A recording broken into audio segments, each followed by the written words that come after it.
Ya Allah, dekatkan aku kepadamu. Ya Allah, jadikan aku terhubung dengan ridha-Mu. Ya Allah, berikan aku kemuliaan-kemuliaan. Sekalipun belum haji, berikan pahala haji dan umrah kepadaku. Masya Allah. Ya, begitu antum selesai, salam dapat senilai haji dan umrah. Luar biasa. Sudah berdoa.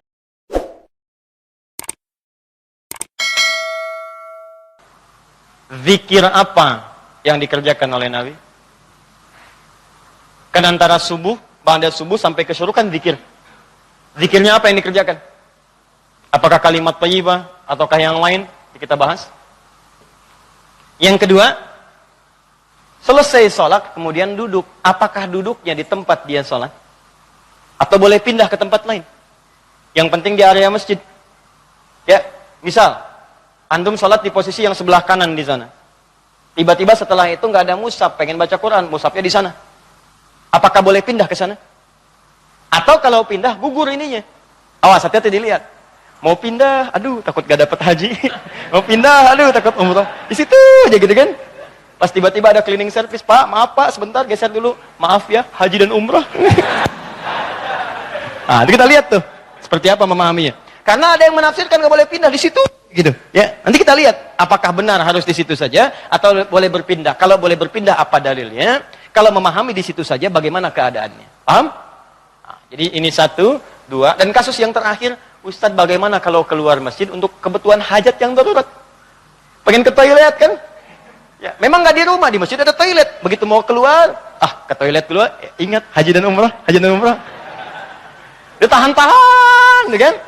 Ya, syuruknya dapat, sakitnya juga dapat, gitu kan? Nah itu seperti itu bagaimana kemudian solusi hukumnya. Nah kita bahas pelan-pelan. Di dalam Al-Quran disebutkan beberapa aktivitas yang mampu mendekatkan dan mengingatkan kita dengan Allah dan langsung disebut dengan zikir. Dan ini pun dipraktekkan oleh Nabi sallallahu alaihi wasallam. Contoh. Yang pertama ditemukan di Quran surah keempat ayat 103, paling kanan pertengahan.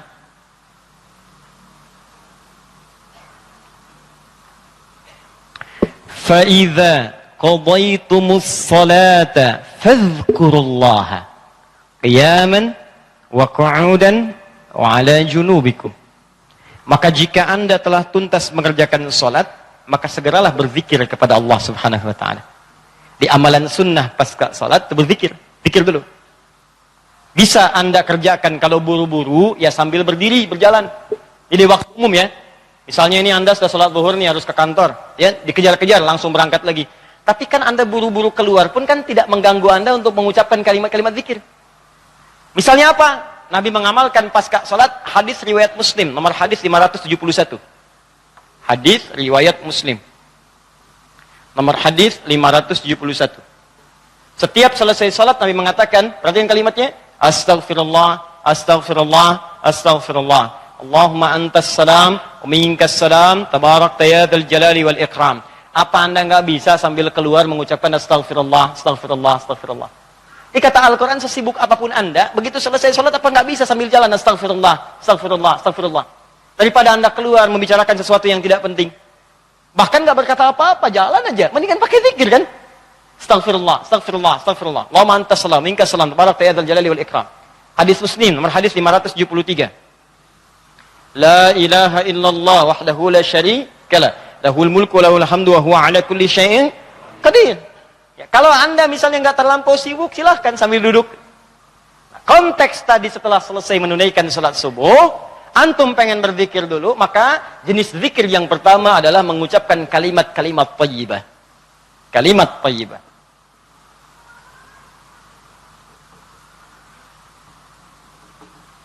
Bisa sifatnya istighfar. Ini dalilnya. Ya. Astaghfirullah, Astaghfirullah, Astaghfirullah. Ini yang paling singkat. Mau yang agak panjang, Astaghfirullahaladzim, alladzi la ilaha illa huwal hayyul qayyum wa natubu ilaihi. Silakan. Ya, kalau mau yang paling singkat, Astaghfirullah, Astaghfirullah, Astaghfirullah. Sambungkan Allahumma antas salam, minkas salam, tabarakta ya dzal jalali wal ikram. Tambah lagi dengan kalimat-kalimat tauhid. La ilaha illallah wahdahu la syarika mulku wa lahul hamdu wa huwa ala kulli syai'in qadir. Kalau mau ditambahkan yang lebih lengkap ada la ilaha illallah wahdahu la syarika lah, lahul mulku wa lahul hamdu yuhyi wa yumiitu wa huwa ala kulli syai'in qadir. Singkatnya kalimat tauhid. Ini masuk dalam kategori kalimat thayyibah. Ini. Dalilnya yang ini. Hadis Muslim, hadis 573. Diboleh selesai menunaikan salat subuh, salam ke kanan dan ke kiri, antum mulai berzikir dengan kalimat thayyibah, astagfirullahaladzim, astagfirullahaladzim, atau kalau mau singkat astagfirullah, astagfirullah, astagfirullah. Kan? Baik, teman-teman, ingat baik-baik ya. Karena zikir itu definisinya segala aktivitas yang membuat kita dekat dan ingat kepada Allah. Jadi ketika mengucapkan kalimat ini bukan sekedar diucapkan di lisan. Kalau cuma diucapkan jangankan antum. Anak-anak antum yang 5 tahun, 4 tahun belum balik pun bisa. Apa bedanya bacaan antum dengan bacaan mereka? Sambil ingat Allah. Sambil diingat. Astagfirullah. Apa artinya astagfirullah? Ya Allah, ampuni saya. Saya minta ampun. Ada dosa yang dilakukan. Dosanya disebut dengan dzambun. Sifat Allah yang mengampuni disebut ghafir. Ghafir. Muncul surat ke-40 namanya surat Ghafir. Baca ayat yang ketiga, kata Ghafir disandingkan dengan dzambun. Ghafiriz dzambi wa qabilit taubi. Allah punya sifat Ghafir. Ghafir pemilik ghafar, ampunan. Allah mengampuni orang berbuat dosa. Kalau Anda pengen minta ampun, ucapkan astagfirullah. Istighfar itu permohonannya. Istighfar permohonan ampun, ucapannya astagfirullah. Ampunannya ghafara ghufran, yang punya ampunan ghafir. Kata Allah, saya ghafir. Quran surah 40 ayat 3. Ghafiriz dzambi, minta ampun, hei yang punya dosa, minta ampun kepada saya. Ketika engkau minta, saya akan ampuni. Saya tanya pada antum, siapa yang enggak punya dosa? Yuk angkat tangan. Ayo enggak usah malu, angkat aja, saya pulang. Kalau enggak punya dosa bersih kan? Nah, kalau Anda merasa banyak dosa, diberi peluang habis sholat, istighfar, istighfar. Makanya ketika istighfar, jangan cuma diucapkan. Coba rasakan, punya dosa apa sampai hari itu? Dosa apa? Jadi begitu selesai subuh, ingat dosa pada orang tua, dosa pada pasangan, suami pada istri, istri pada suami, dosa pada anak-anak. Anak-anak orang lain aja yang nggak punya mobil, nggak punya motor, bisa mendidik anaknya hafal Quran, sholatnya bagus. Masa antum nggak banyak fasilitas ke masjid? Enggak, jemaah, enggak, bangun terlambat. Antum kurang apa lagi untuk mendidik anak dengan baik? Maka istighfari. Jangan-jangan anak itu nggak soleh bukan karena dia nggak mampu, karena antum nggak bimbing mereka. Makanya antum akan ditanya tuh, jangan dikira mudah punya titipan anak. Jangan dikira mudah, antum akan ditanya. Kenapa ini nggak sholat? Nanti akan ada terjadi di hari kiamat, ini sahih riwayatnya, akan terjadi di hari kiamat. Nanti ada orang tua hampir ke surga, anaknya mau ke neraka, dan dia menyatakan keberatan di hadapan Allah. Begitu menyatakan keberatan, ternyata dosanya dosa orang tua. Anak itu tuh nggak menyembah Allah dengan baik karena dosa orang tuanya. Maka tertukarlah anaknya ke surga, orang tuanya ke neraka. Hati-hati. Dan ada juga yang terbalik. Orang tua ke neraka, anaknya mau ke surga. Orang tua menyatakan keberatan kepada Allah. Dan nanti kejadiannya sangat luar biasa. Nanti lain waktu kita akan bahas. Cukuplah ada banyak keterangan dalam Al-Quran. Ada yang bapaknya Nabi, Rasul bahkan, punya anaknya ada yang suami, istrinya nggak taat. Ada yang istrinya solihah, suaminya enggak. Seperti Asia dengan Fir'aun. Ada yang suaminya bagus, istrinya enggak. Banyak seperti Lut dengan istrinya. Ada yang bapak, anak dengan istri nggak taat. Seperti Nuh. Itu bukan dongeng, itu kisah disampaikan supaya kita bisa hati-hati. Seakan-akan Allah mengatakan begini, cukup aja orang-orang masa lalu begini. Kalian jangan begitu. Saya buka kisah seperti ini supaya keluarga kalian selamat. Makanya istighfarin. Istighfar, sambil istighfar, lumayan tuh begitu istighfar, dosa diampuni. Belajar nangis lah kalau istighfar tuh belajar nangis. Gak bisa nangis. Gak bisa nangis, besoknya nangis. Gak bisa nangis juga, tangisi diri Anda yang belum bisa menangis. Bismillah. Ingat mungkin saat itu diwafatkan oleh Allah. Ingat. Bagaimana kalau saat itu wafat, anak Anda belum baik, istri Anda belum baik, dan Anda akan dihisab dalam keadaan sesuatu yang belum sempurna dalam kehidupan. Ya. Kemudian juga zikir. Bisa jadi juga bacaan Al-Quran. Baca Al-Quran. Itu masuk kategori zikir. Dalilnya Quran, surah ke-15 ayat 9. Al-Quran disebut oleh Allah dengan zikir. Inna nahnu nazzalna dzikra wa inna lahu lahafizun. Sungguh kami turunkan Al-Quran sebagai zikir, kata Allah. Hal yang mampu mendekatkan seseorang dengan Allah. Makanya kalau antum sedang baca Al-Quran, bukankah perasaan Anda merasa lebih dekat dengan Allah? Ya, kalau nggak percaya silakan. Lebih dekat gitu.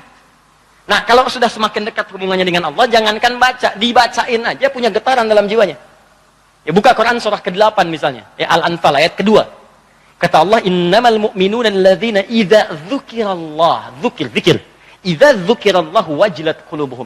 Orang-orang yang imannya bagus itu baru dengar nama Allah disebut getaran dalam jiwanya. Makanya kalau pengen ngecek iman, sedang dekat tidak dengan Allah, Gampang. Setiap hari Allah perdengarkan namanya 5 kali dalam sehari. Ketika namanya disebutkan itu, antum ada nggak getaran dalam jiwanya? 5 kali dalam sehari. Subuh, zuhur, asar, maghrib, isya. Allahu Akbar, Allahu Akbar. Bukankah nama Allah? Dikala antum sedang dengar suara adzan, itu nama Allah diperdengarkan. Ada getaran nggak di hatinya? Ya, yang imannya hebat itu belum diperdengarkan, dia udah siap-siap. Sebenarnya adzan zuhurnya itu jam 12 lewat 8. Kok bisa jam 11 udah siap-siap? Padahal mandi dulu, wudu dengan sempurna, berangkat ke masjid. Itu tandanya imannya luar biasa. Ada orang yang saat dipanggil baru ingat, Allahu Akbar, Allahu Akbar. Ya Allah, sudah masuk zuhur, siap-siap. Imannya standar. Standar. Itu yang biasa. Begitu dipanggil, ingat. Ada orang yang sama, Allahu Akbar, Allahu Akbar. Ya Allah, sudah adzan, baru adzan, belum qomat. Itu iman bermasalah. Imannya lemah bermasalah. Karena itu, hubungan yang dekat dengan Allah, langsung ingat Allah disebut dengan zikir. Karena itu kata Allah, saya turunkan Al-Quran. Di antara fungsinya untuk zikir.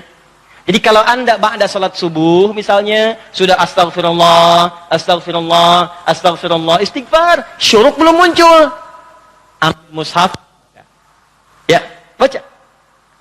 Saya pengennya istighfar aja Ustaz, astagfirullah, syuruknya belum tiba juga, astagfirullah, belum syuruk juga, ada astagfirullah. Ya. Iya. Ambil mushaf, baca. Pahala lebih banyak. Setiap hurufnya 10 kebaikan. Ya, 10 kebaikan. Ramadan nanti tambah jadi 100. Setiap hurufnya 100.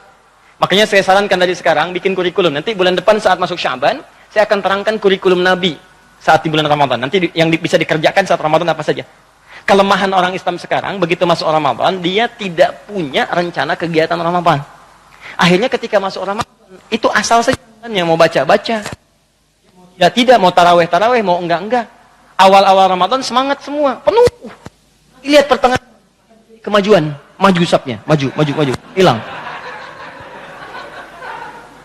Teruskan. 3. Kalau Ustadz saya tuh misalnya mushaf nggak ada, boleh nggak saya misalnya dari hafalan? Boleh. Karena menghafal Quran itu bagian dari zikir. Bahkan keutamaan menghafal Quran itu 4 kali lebih mulia, lebih utama dibandingkan sekadar baca. Itu ditemukan di Quran surah ke-54.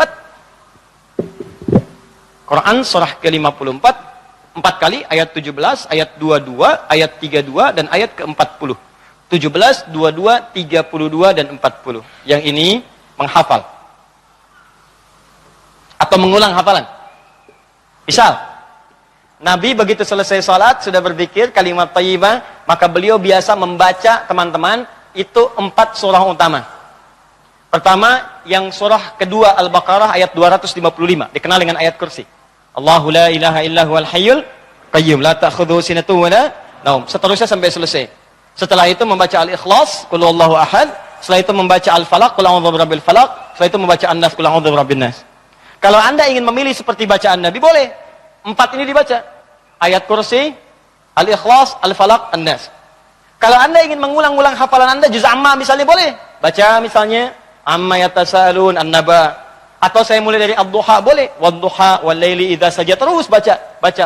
Sambil menunggu syuruk, sambil mengulang-ulang hafalan. Sah. Zikir. Teruskan, ada juga bentuknya doa. Doa bagian dari zikir. Doa. Dari mana taunya Ustaz? Quran surah ke-7 ayat 205. Praktek nabinya bagaimana Ustaz? Hadis riwayat Ibnu Majah. Nomor hadis 925.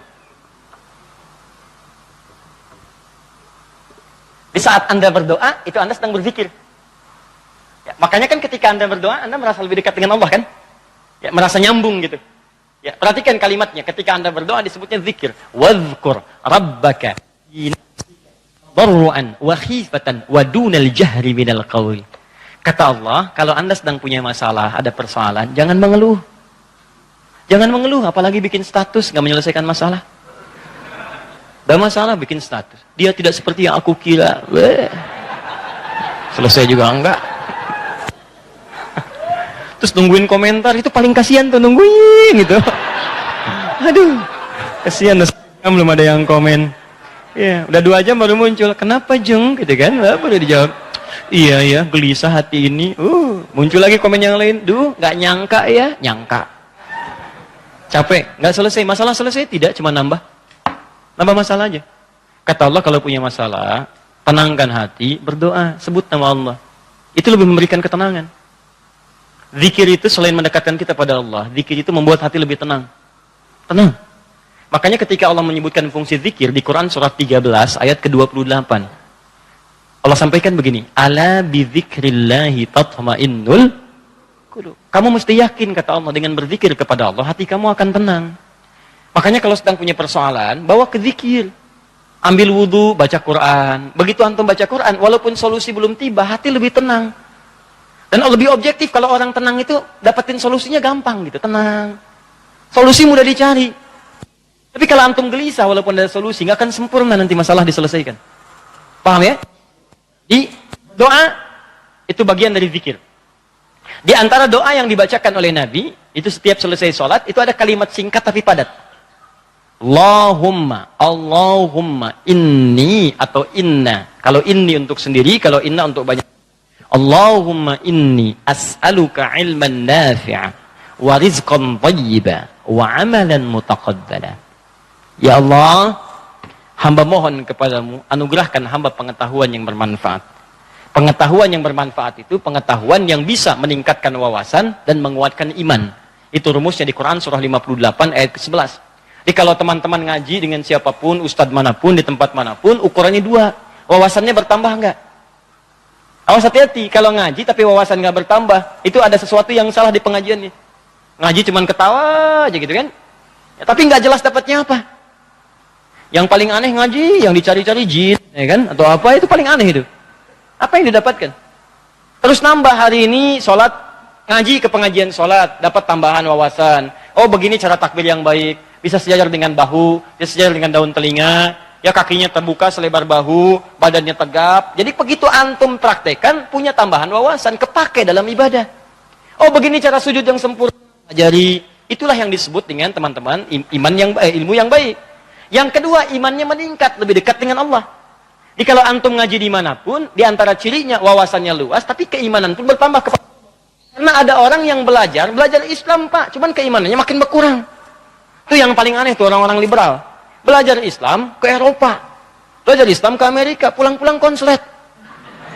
Betul ya, semua agama sama, menuju Tuhan yang sama, cuman caranya beda-beda. Ente ini aneh, belajar Islam pada orang yang bukan Islam. Belajar sholat pada orang yang tidak sholat, ya bagaimana bisa mendapatkan nilai-nilai sholat dalam kehidupan?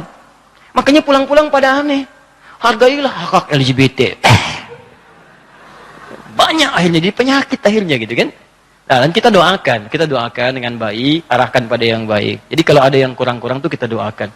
Ya buang dulu celaan-celaan. Yang kalau mau dicela itu perbuatannya, bukan orangnya. Celak perbuatannya, kemudian doakan kepada yang lebih baik. Karena boleh jadi dia bisa berubah dalam kebaikan. Paham sampai sini? Jadi demikian teman-teman sekalian. Ya, doa isi. Kemudian di situ awas hati-hati ya, dua ya cirinya ya. Satu, imannya menguat, kedua wawasan bertambah.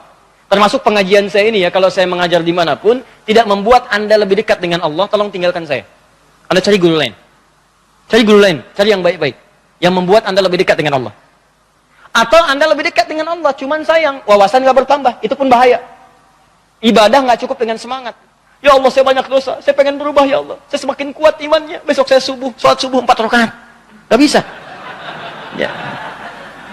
Jadi iman kuat tapi wawasan nggak ada gitu. Begitu sholat subuh 4 rakaat, itu kan bahaya. Ya, paham ya? Nah, jadi dua ini mesti balance ya, antara iman dengan ilmu itu mesti seimbang. Tayyib. Fokus baik-baik. Satu, kita ulangi apa saya tadi, satu kalimat thayyibat. Yang kedua, bacaan Al-Qur'an, kan? Yang ketiga, baca hafalan ayat-ayat Al-Quran.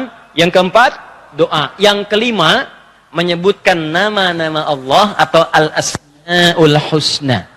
Boleh, itu zikir. Ustadz, apa dalilnya? Dalilnya Quran surah kedua ayat 152 ditafsirkan dengan Quran surah ke-17 ayat 110. Quran surah kedua ayat 152 paling kanan sebelah bawah ditafsir dengan Quran surah 17 ayat 110 paling kanan di pertengahan. Ini bagian terakhir. Quran surah kedua ayat 152, Allah minta Fadhkuruni. Kata Allah, zikir, sebut aku, sebut aku, sebut aku. Sebut nama Allah. Orang-orang yang sering menyebut Allah, maka akan disebut-sebut namanya oleh Allah. Indah ya. Antum aja nama disebut-sebut di TV, senangnya luar biasa kan? Wah, Pak Asep adalah jamaah subuh yang sangat luar biasa. Datang ke Masjid Nurul Bahri, jam 3 sudah di masjid, masuk tayangan Anda. Tapi memang disayangkan, jam 3 sudah adzan Pak Asep, ya kan? Tapi kan antum enak, ya disebutkan di TV tersanjung, ya disebutkan di komplek tersanjung. Kenapa antum tidak merasa tersanjung ketika nama antum disebut-sebut oleh Allah Subhanahu wa taala? Kata Allah, "Fadhkuruni adzkurkum." Sebut namaku. Ketika engkau menyebutku, aku akan sebut-sebut namamu. Maka ada hamba-hamba Allah yang disebut oleh Allah. Si fulan, si fulan, si fulan, si fulan. Ya, di antara yang disebut itu ada 2. Siapa? Orang-orang yang sering menyebut nama Allah, khususnya terkait dengan nama-namanya yang mulia. Dari mana taunya? Tafsirkan dengan Quran surah 17 ayat 110. Perhatikan kalimatnya. Kata Allah, "Qulidullaha." Panggil aku Allah. Sebut. Minta. Ada masalah, ada doa, ada masalah, ada solusi. Pengen nyebut Allah, sedang punya persoalan, sebut. Kata Allah, panggil namaku Allah. Awilur Rahman atau Ar-Rahman.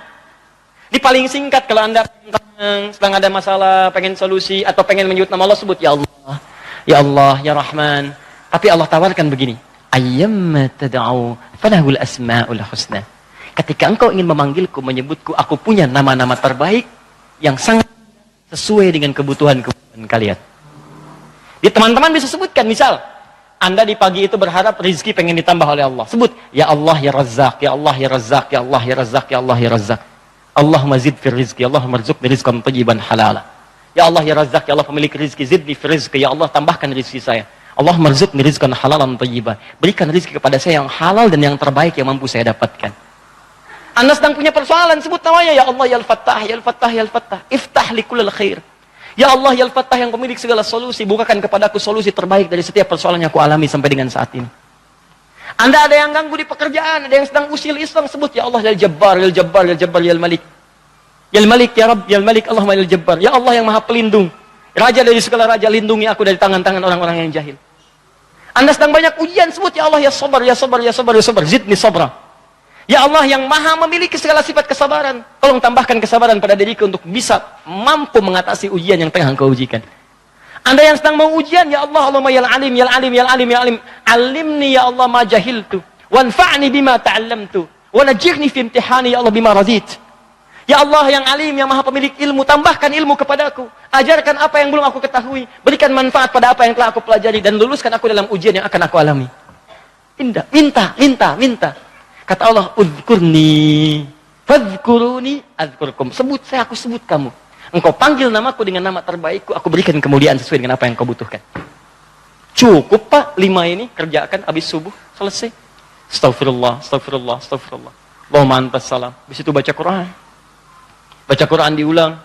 Ya, ayat kursi, ayat kursi, ayat kursi, Al-Ikhlas, Al-Falaq, An-Nas. Habis itu kemudian antum berdoa, habis doa sebut nama Allah. Begitu lihat jam 8. Pip bunyi, waktu syuruk muncul, gitu kan? Kan sekarang ada zaman digital kan? Zaman digital. Ya, ngitungnya gampang kok, biasanya itu kalau dari subuh teman-teman dari waktunya itu 1 jam, 1 jam setengah itu udah masuk syuruk. 1 jam lah.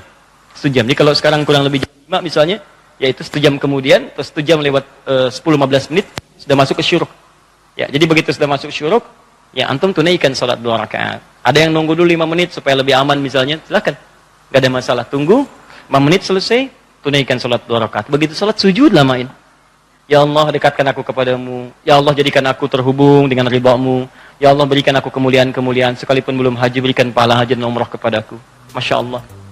Ya, begitu antum selesai, salam dapat senilai haji dan umrah. Luar biasa. Begitu dapat, keluar masjid meninggal dunia. Luar biasa. Pahala surga lah seperti itu. Ya, sudah belajar, sudah berdoa, sudah istighfar, keluar masjid meninggal. Mau seperti itu? Nanti habis tadi, insya Allah ya.